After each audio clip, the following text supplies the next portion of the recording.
Pada kesempatan kali ini, saya akan mendemonstrasikan langkah-langkah pemeriksaan fisis ekstremitas atas pada pasien. Namun, pertama-tama kita harus terlebih dahulu mengkomunikasikan kepada pasien apa yang akan kita lakukan, meminta persetujuannya, dan melakukan sanitasi tangan terlebih dahulu. Jadi, selamat sore Pak. Jadi, pada hari ini saya akan melakukan beberapa pemeriksaan pada bahu, siku, dan pemeriksaan pada pergelangan tangan dan tangan Bapak. Apakah Bapak bersedia? Ya, Ya, baik. Sesudah meminta persetujuan pasien, kita kemudian harus melakukan sanitasi tangan terlebih dahulu.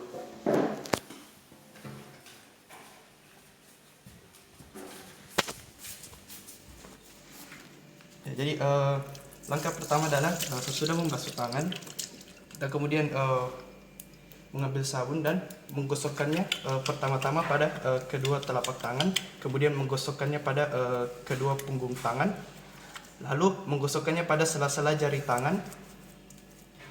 Sesudah itu kita membersihkan kedua jari tangan secara bergantian dengan mengatupkannya, lalu menggosokkan ibu jari tangan secara sirkular pada dua tangan, lalu membersihkan ujung jari dan kuku tangan pada telapak tangan satunya dengan gerakan sirkular, lakukan secara bergantian. Dan terakhir kita menggosokkan pergelangan tangan secara sirkular bergantian, lalu kemudian kita membasuhkannya kembali.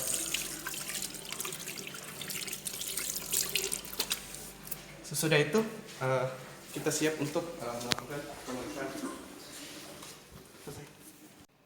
Saya akan memulai dengan melakukan pemeriksaan fisis pada sendi bahu pasien.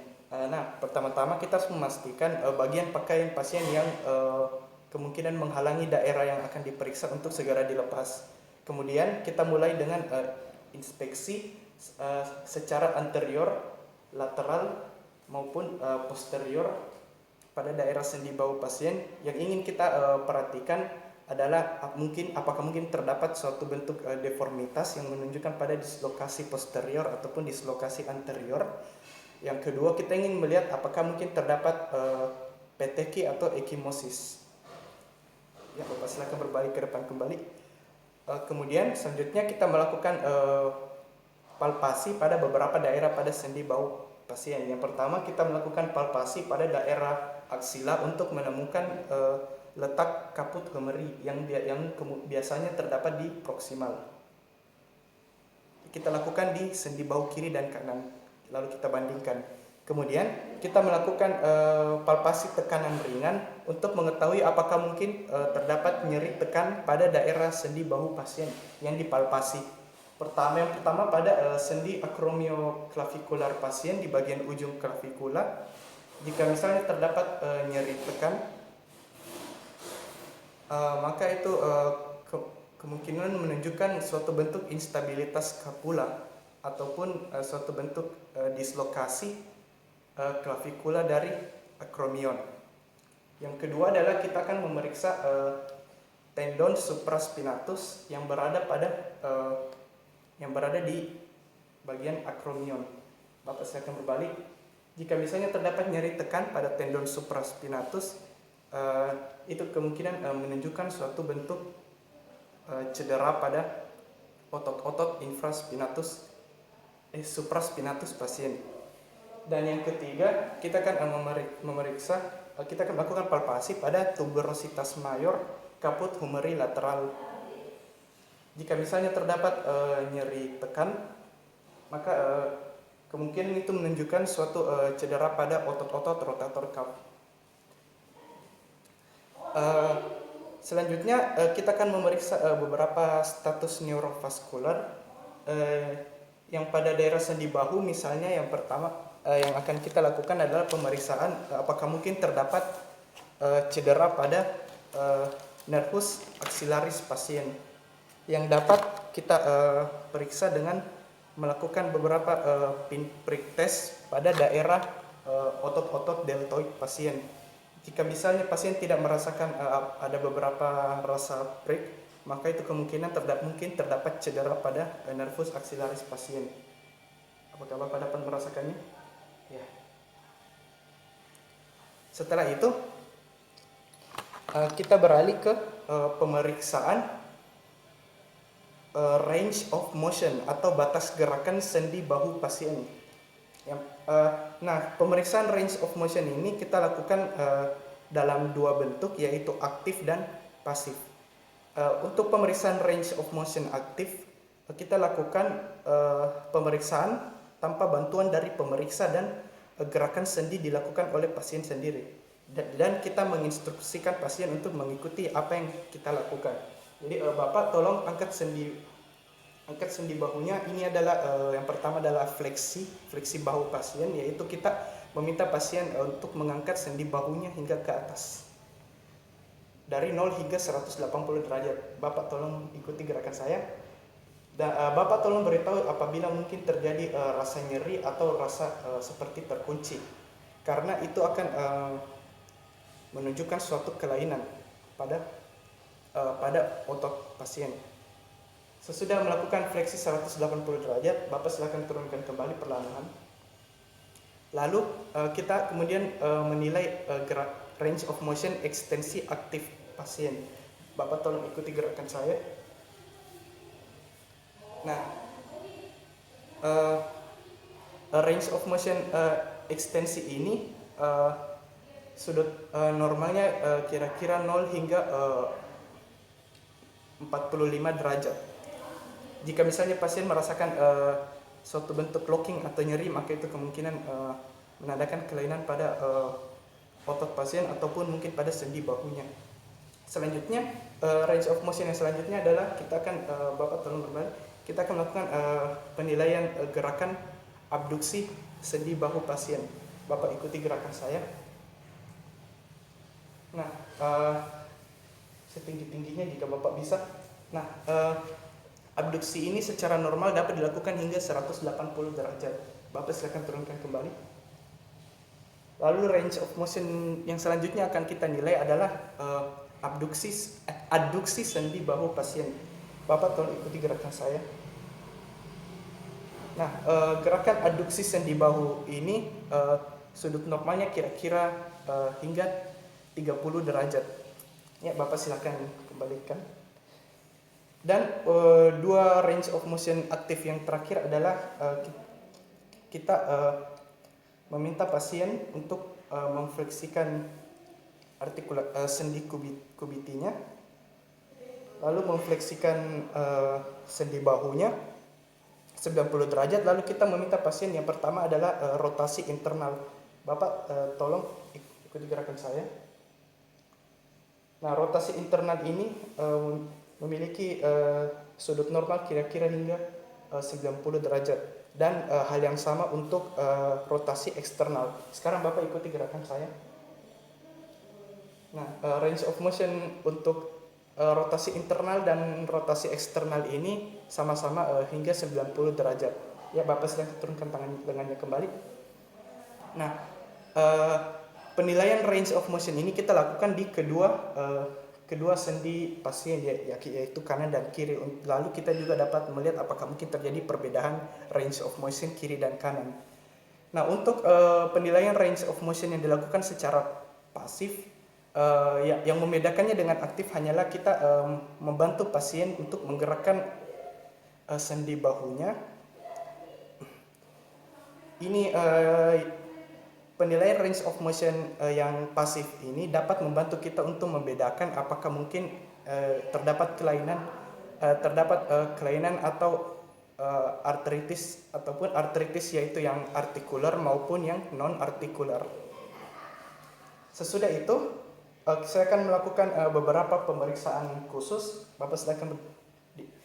Pemeriksaan khusus ini kita lakukan untuk menilai status otot-otot rotator cuff, yaitu otot infraspinatus, supraspinatus, teres minor, dan subscapularis. Nah, untuk pertama-tama untuk menilai status otot supraspinatus, kita melakukan dengan anti-cane test yang dilakukan dengan pertama-tama meminta pasien memfleksikan lengannya 90 derajat ke depan. Ya, Bapak. Kemudian melakukan rotasi internal lakukan rotasi internal hingga 90 derajat. Setelah itu kita memberi beberapa tahanan dari atas dan meminta pasien untuk mencoba mendorongnya ke atas. Jika misalnya pasien merasa nyeri atau mungkin kelemahan gerakan tersebut, itu mungkin menandakan cedera pada otot supraspinatus. Ya, Bapak tolong naikkan ke atas. Nah, pemeriksaan normal menunjukkan jika pasien dapat melawan tahanan secara normal dan tidak merasa nyeri. Ya, silakan diturunkan kembali, Pak. Yang kedua adalah lift off test yang kita gunakan untuk menilai status otot-otot subscapularis. Bapak silakan berbalik. Nah, penilaian lift off test ini kita lakukan dengan meminta pasien meletakkan dorsum malusnya, menempelkannya pada daerah belakang. Lalu kita meminta pasien untuk menggerakkannya ke belakang dengan memberi tahan. Ya, Bapak silakan dorong ke belakang. Nah, jika misalnya pasien dapat mendorong melawan tahanan yang diberikan secara kuat, itu artinya status otot-otot subscapularis pasien normal. Jika misalnya terdapat rasa nyeri atau kelemahan otot, maka itu dapat menandakan cedera pada otot-otot subscapularis. Dan yang terakhir adalah kita akan menilai status otot infraspinatus dan teres minor. Ini kita lakukan dengan meminta pertama pasien memfleksikan sendi artikulasi kubitinya, kemudian kita memberi tahanan dari luar dan meminta pasien untuk mendorongnya keluar, merotasi eksternalkan sendi bahunya keluar. Ya, Bapak silakan putar keluar.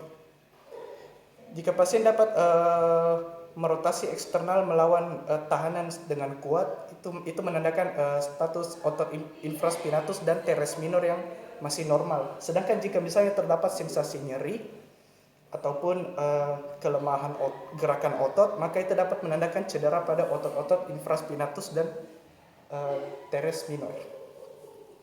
Ya, demikian untuk pemeriksaan sendi bahu pasien. Selanjutnya saya akan melakukan pemeriksaan fisis pada sendi siku pasien. Seperti biasa, yang pertama kita akan melakukan beberapa inspeksi secara anterior, lateral, dan posterior pada sendi siku pasien. Yang ingin kita perhatikan, yang pertama misalnya perubahan warna yang dapat menunjukkan tanda-tanda seperti hematom atau ekimosis. Dan untuk inspeksi posterior dapat kita hati-hati terhadap beberapa tanda-tanda, misalnya nodus reumatik dan plak psoriasis. Lalu setelah melihat perubahan warna, kita juga melihat apakah mungkin terdapat edema dan instabilitas dari sendi siku pasien kiri dan kanan. Lalu yang ingin kita inspeksi lagi adalah tanda-tanda deformitas yang mungkin terdapat pada sendi siku pasien. Bapak silakan lakukan secara rileks. Nah, terdapat beberapa bentuk-bentuk deformitas yang tidak normal, seperti yang pertama adalah cubitus varus, di mana ekstremitas distal pasien terlalu berdeviasi ke medial, dan cubitus valgus, di mana ekstremitas distal pasien berdeviasi terlalu ke lateral. Berikut adalah contoh sudut normal yang terbentuk antara ekstremitas distal dan sumbu tubuh pasien, yaitu sekitar 15 derajat. Ya, Bapak silakan rileks kembali. Kemudian kita akan melakukan beberapa palpasi pada daerah sendi siku pasien. Bapak silakan berbalik ke kiri. Yang pertama kita akan melakukan palpasi pada kedua epikondylus pasien dan olecranon. Apakah jika misalnya terbentuk suatu segitiga sama sisi, itu menunjukkan tanda-tanda normal, dan jika tidak, mungkin kita akan menemukan beberapa tanda-tanda subluxasi dari sendi siku pasien. Kita lakukan pemeriksaan pada kedua sendi siku kiri dan kanan pasien. Selanjutnya kita akan menilai beberapa status neurovaskular dari sendi siku pasien. Yang pertama, kita akan melakukan sedikit palpasi bertekanan ringan pada kedua epikondylus pasien. Jika misalnya terdapat nyeri tekan pada epikondylus lateralis pasien, itu dapat menandakan beberapa gejala dari epicondylitis lateralis, atau yang biasa disebut sebagai tennis elbow. ataupun menandakan fraktur pada daerah tersebut. Dan jika misalnya terdapat nyeri tekan pada epicondylus medialis pasien, nyeri tekan, maka itu dapat menunjukkan tanda-tanda epicondylitis medialis atau yang biasa disebut golfer's elbow, ataupun juga tanda-tanda fraktur pada daerah tersebut. Status neurovaskular yang ingin kita periksa lainnya adalah kita melakukan palpasi pada daerah arteri brachialis untuk menilai apakah mungkin terdapat apakah secara normal terdapat pulsasi dari arteri brachialis. Ini kita lakukan pada kedua sendi siku pasien, kiri dan kanan. Setelah itu kita beralih ke range of motion sendi siku pasien, yang seperti biasa harus dilakukan secara aktif dan pasif. Namun untuk kali ini saya akan menunjukkannya secara aktif, yaitu pasien melakukan pergerakan sendi sikunya sendiri tanpa dorongan atau bantuan dari pemeriksa, dan pasien hanya menggerakkan sendi sikunya sesuai dengan instruksi dari pemeriksa. Yang pertama adalah kita akan menilai fleksi aktif dari sendi siku pasien, dan kita harus melakukannya pada sendi siku kiri dan kanan. Bapak silakan ikuti yang saya lakukan. Ya, tidak apa-apa dua-duanya, Pak. Jadi untuk range of motion dari fleksi sendi siku, sudut normalnya kira-kira 145 derajat, dan untuk fungsionalnya 30 derajat hingga 130 derajat. Dan selanjutnya kita akan menilai range of motion ekstensi aktif dari pasien. Bapak silakan ikuti gerakan yang saya lakukan. Jika misalnya terdapat rasa nyeri atau sensasi seperti terkunci atau kaku, silakan Bapak katakan. Untuk ekstensi sendi siku, sudut normalnya pada laki-laki seperti biasa normal 0 derajat, yaitu pada sumbu asal, dan pada perempuan biasanya lebih terdapat sedikit deviasi normal 15 derajat. Kemudian kita akan menilai range of motion dari supinasi aktif dari sendi siku pasien. Bapak silakan ikuti gerakan saya. Ini adalah range of motion untuk supinasi aktif. Nah, untuk range of motion gerakan supinasi dari sendi siku, sudut normalnya 90 derajat. Lalu yang selanjutnya adalah range of motion pronasi aktif. Bapak silakan ikut gerakan saya. Nah, untuk range of motion pronasi aktif ini, sudutnya normalnya kira-kira 85 derajat. Ya, Bapak silakan luruskan kembali sendi sikunya. Lalu saya akan beralih ke pemeriksaan khusus. Jika misalnya untuk menilai secara spesifik apakah terdapat tanda-tanda epicondylitis medialis ataupun epicondylitis lateralis. Nah, untuk tes yang pertama yang untuk menilai apakah terdapat epicondylitis lateralis atau tennis elbow, dapat kita lakukan dengan meminta pasien untuk mempronasikan sendi sikunya sambil lalu kita meminta pasien untuk mengekstensikan sendi pergelangan tangannya, lalu melawan tahanan yang kita berikan. Ya, Bapak silakan ekstensikan begini. Lalu kita tidak lupa melakukan palpasi bertekanan ringan pada epicondylus lateralis pasien. Jika misalnya terdapat nyeri, itu dapat menandakan epicondylitis lateralis atau tennis elbow pada pasien. Bapak silakan katakan jika misalnya terdapat nyeri. Tolong didorong ke belakang, Pak. Nah, selanjutnya untuk pemeriksaan khusus yang selanjutnya adalah pemeriksaan untuk epicondylitis medialis ataupun yang biasa disebut golfer's elbow. Nah, untuk golfer's elbow, kita meminta pasien untuk mensupinasikan sendi sikunya, lalu kita meminta tetap mereka untuk mengekstensikan pergelangan tangannya, dan kita memberi tahanan. Bapak silakan beri gerakan ini. Lalu kita memberi tahanan dan kita melakukan palpasi sambil melakukan palpasi pada epicondylus medialis pasien. Ya, Bapak silakan beri gerakan. Jika misalnya terdapat nyeri pada epicondylus medialis pasien, itu menunjukkan tanda-tanda epicondylitis medialis ataupun golfer's elbow. Ya, Bapak silakan luruskan kembali sendi sikunya. Dan berikut adalah semua pemeriksaan untuk pemeriksaan fisik untuk sendi siku pasien. Selanjutnya saya akan melakukan pemeriksaan fisik pada sendi pergelangan tangan pasien. Pertama kita lakukan seperti biasa, kita lakukan inspeksi pada kedua pergelangan tangan pasien.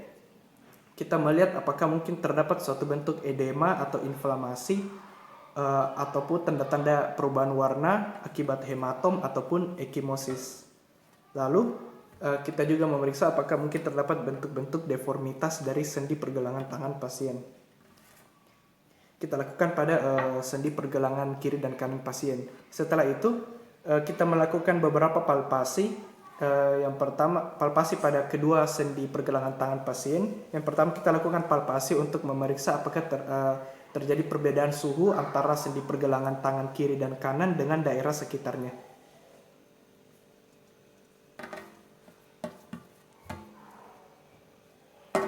Setelah itu kita lakukan juga beberapa palpasi bertekanan ringan untuk memeriksa apakah mungkin terdapat rasa nyeri tekan.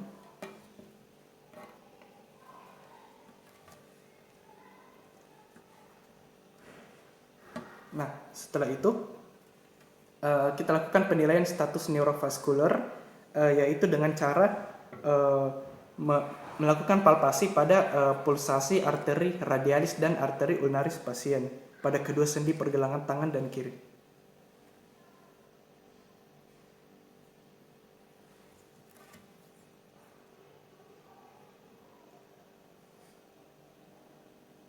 Setelah itu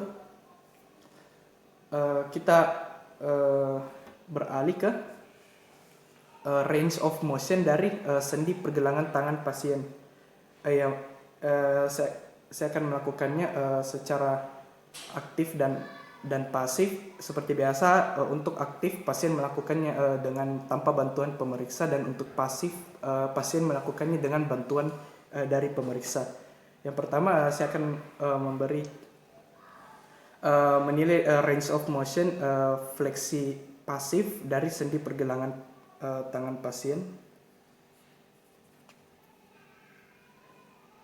Tolong Bapak katakan jika misalnya terasa nyeri atau sensasi seperti kaku terkunci. Kita lakukan pada kedua sendi pergelangan tangan. Lalu untuk range of motion gerakan ekstensi sendi pergelangan tangan, saya akan lakukan juga secara pasif. Tolong Bapak katakan jika terdapat nyeri. Kita lakukan pada kedua sendi pergelangan tangan kiri dan kanan. Lalu range of motion pasif selanjutnya kita akan lakukan deviasi ulnar dan deviasi radial. Tolong Bapak katakan jika misalnya terasa nyeri. Berikut adalah deviasi radial dan deviasi ulnar. Kita lakukan pada sendi pergelangan tangan kiri dan kanan, deviasi ulnar dan deviasi radial. Setelah itu kita juga meminta pasien melakukannya secara aktif, yaitu tanpa bantuan dari pemeriksa. Bapak tolong memfleksikan tadi sendi pergelangan tangannya. Lakukan pada kedua sendi pergelangan tangan. Lalu Bapak tolong mengekstensikannya.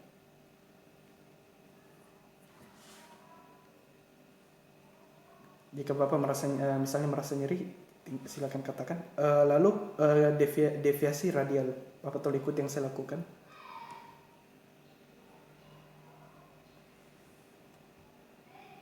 Lalu deviasi ulnar. Nah, setelah itu kita akan beralih ke pemeriksaan daerah manus pasien. Yang pertama pada daerah dorsum manus pasien. Kita lakukan seperti biasa inspeksi untuk melihat apakah ada tanda-tanda luka atau hematom ataupun ekimosis, dan juga kita perlu waspada terhadap beberapa tanda-tanda seperti misalnya cyanosis ataupun tanda-tanda gangren. Lalu kita lakukan pada kedua dorsum manus pasien. Setelah itu kita beralih ke kita melakukan palpasi bertekanan ringan pada tiap sendi-sendi pada manus pasien. Jika Bapak merasa nyeri, tinggal katakan.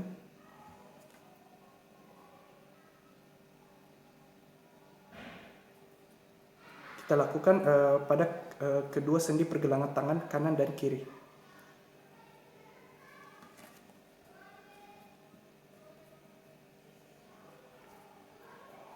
Setelah itu kita beralih ke daerah palmar manus pasien.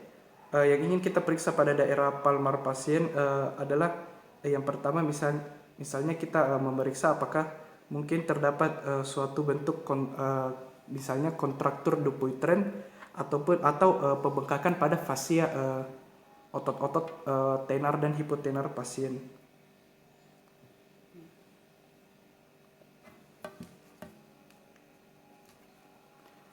Lalu kita juga sebelumnya perlu memeriksa apakah pada sendi-sendi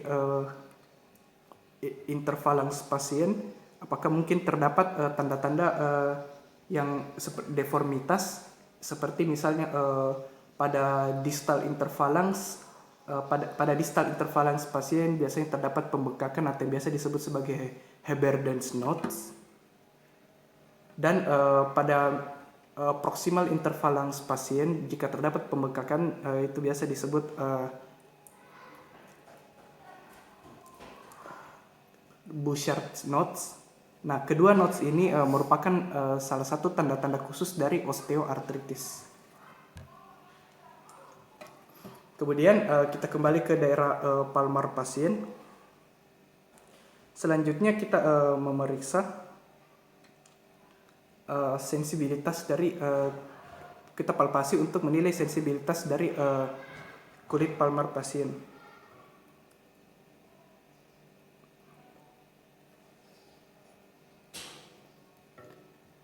Lalu kita menilai range of motions dari sendi-sendi pada manus pasien. Tolong Bapak katakan jika misalnya terasa nyeri. Kita lakukan pada kedua manus kiri dan kanan pasien.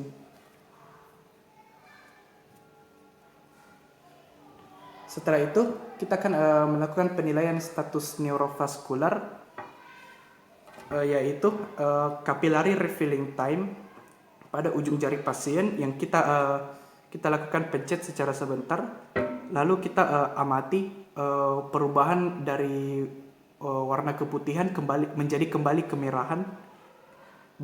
Waktu dari peralihan tersebut adalah capillary refilling time yang normalnya terjadi di bawah 2 detik. Lalu kita juga memeriksa tekanan turgor dari kulit dorsum manus pasien. Setelah itu kita memeriksa apakah mungkin terjadi tanda-tanda dari arthritis gout, yaitu yang misalnya swan neck deformities ataupun misalnya terdapat deviasi ulnar yang tidak normal, ataupun juga terdapat nodul-nodul di sepanjang tendon otot-otot manus pasien. Setelah itu kita meminta pasien untuk menggenggam untuk memfleksikan sendi metacarpophalangealisnya dan proximal interphalanxnya. Bapak ikuti gerak saya.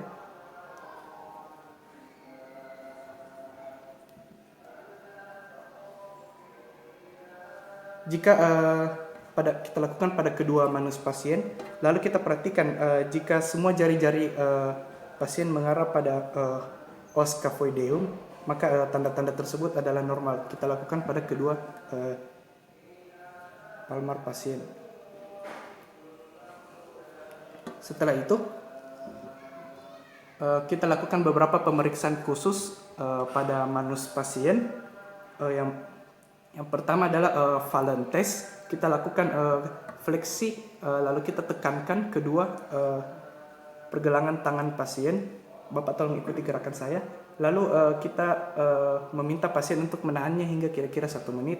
Jika misalnya terdapat nyeri, itu dapat mengindikasikan adanya beberapa gejala seperti beberapa tanda-tanda dari carpal tunnel syndrome.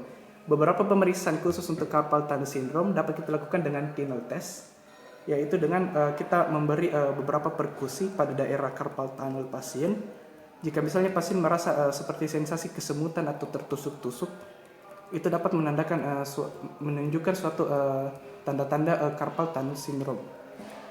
Sekian untuk seluruh pemeriksaan pemeriksaan fisis ekstremitas atas pada hari ini.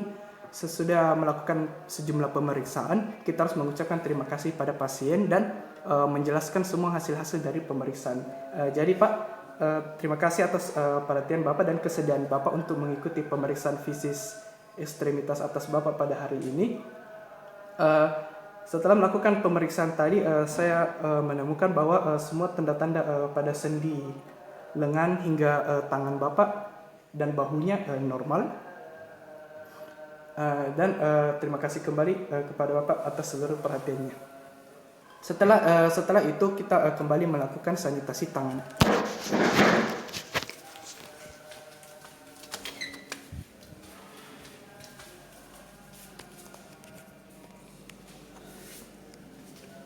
Seperti sebelumnya, kita basahi kedua tangan, lalu mengambil sabun. Pertama menggosokkannya di kedua telapak tangan, lalu menggosokkannya di kedua punggung tangan, menggosoknya di sela-sela jari tangan, lalu membersihkan jari-jari dengan saling menggosokkannya dengan mengatupkannya, lalu membersihkan ibu jari tiap tangan dengan gerakan vaskular pada kiri dan kanan, lalu membersihkan ujung jari dan kuku dengan gerakan sirkular pada gerakan tangan pada telapak tangan lainnya. Lalu terakhir kita bersihkan daerah pergelangan tangan dengan gerakan sirkular kiri dan kanan. Setelah itu kita membersihkan di kembali. Sekian dan terima kasih.